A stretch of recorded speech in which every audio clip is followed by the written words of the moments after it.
বন্ধু তুমি রইও পাশে, তোমায় ছাড়া বাঁচবো আমি কি করে?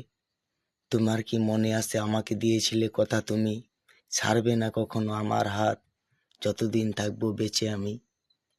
কিন্তু তুমি তোমার কথা রাখলে না, করলে বেইমানি।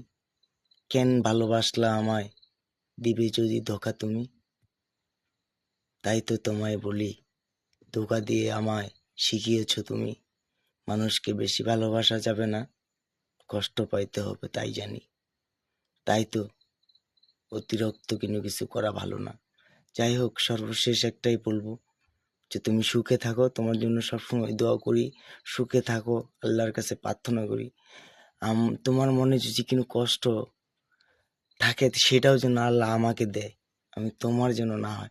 কিন্তু আবার একটা কথা বলি শোনো, তোমাকে আমি ভালোবাসি, কিন্তু তোমাকে আমি কখনো আর আমার কাছে চাইবো না, আর কাছে আনবও না।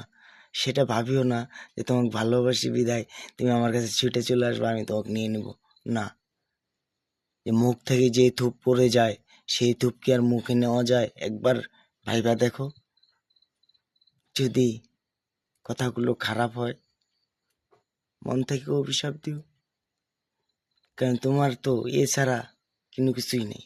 কারণ তুমি তো কথা দিয়ে কথা রাখোনি।